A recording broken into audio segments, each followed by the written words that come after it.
Hello guys, আসসালামু আলাইকুম। আজকে আমি আপনাদের মাঝে চলে এসেছি একটা পরিচিত ভর্তার রেসিপি নিয়ে। চলুন কথা না বাড়িয়ে দেখা যাক আজকের ভিডিওটি। আমার ভিডিওটিতে আপনারা লাইক, কমেন্ট, শেয়ার করে আমার পাশে থাকবেন।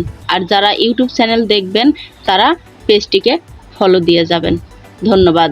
আমি এখন একটি কড়াইয়ে কিছু আলু নিয়ে নিলাম, কাটা আলু, এবং এখন আমি নিয়ে নেব কিছু কাঁচামরিচ। কয়েকটা কাঁচামরিচ নেব স্বাদ মতো, এবং কয়েকটা রসুনের কোয়া নেব। তারপরে নেব পরিমাণ মতো পেঁয়াজ নিয়ে তারপরে দিয়ে দেব আমি লবণ স্বাদ মতো। তারপরে দিয়ে দেব আমি হলুদ পরিমাণ মতো। এখন আমি দেব পরিমাণ মতো হলুদ। তারপরে দিয়ে দেব আমি সরিষার তেলটি দেব অল্প করে, দিয়ে ভালো করে নেড়ে চেড়ে নেব। আমি ওভেনে হালকা আঁচ দিয়ে দেব। হালকা আঁচ দিয়ে এটা ভালোভাবে নেড়ে চেড়ে নেব, এবং ভালো করে নেড়ে চেড়ে নিয়ে আমি আবার ঢাকনা চাপা দেব কিছুক্ষণের জন্য।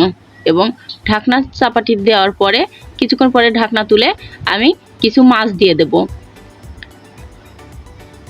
বন্ধুরা, আমি এটিকে আমার এলাকায় বলে টাকি মাছ, শ্বশুরবাড়ির এলাকাতে বলে চ্যাং মাছ। আপনারা কি নামে এই মাছটিকে চেনেন অবশ্যই কমেন্ট বক্সে জানিয়ে দেবেন, এবং আমার ভিডিওতে লাইক, কমেন্ট, শেয়ার করে আমার পাশে থাকবেন। তারপরে আমি দিয়ে দেব কিছু পানি দেওয়ার পরে আবার ঢাকনা চাপা দিয়ে দেব।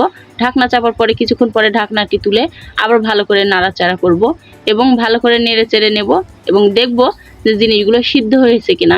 সিদ্ধ হয়ে গেলে আমি আরেকটু ভালো করে নাড়াচাড়া করব। ভালো করে নাড়াচাড়া করতে হবে, এবং ভালো করে নাড়াচাড়া করার পরে আবার ঢাকনাটি চাপা দেবো। দেওয়ার কিছুক্ষণ পরে আবার ঢাকনাটি তুলে আমি নাড়াচাড়া করব। আমাদের ভর্তাটি প্রায় হওয়ার কাছাকাছি চলে আসছে। আমি আরও ভালো করে নাড়াচাড়া করতে থাকবো, এবং আমার ভর্তাটি হওয়া পর্যন্ত সবাই আমার পাশে থাকবেন।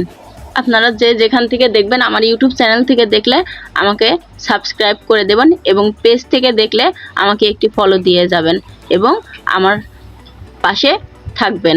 এরপরে আমি মাছগুলো আলাদা করব, করে রাখবো, এবং তারপরে আমি মরিচগুলো আলাদা করে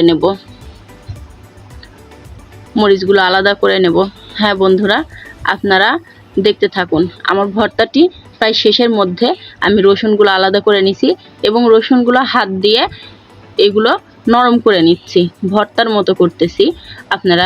আপনারা দেখতে থাকুন, এবং আমার মতো করে আপনারা একদিন ভর্তা বানিয়ে খেয়ে দেখুন, ভালো লাগবে। এবং আমি রসুন আর মরিচটা একসাথে মেখে নিলাম। মেখে নেওয়ার পরে মাছটা ওর সাথে যোগ করে মেখে নিচ্ছি। ভালো করে মেখে নেওয়া হয়ে গেলে আমি সাথে আলুটিও যোগ করব।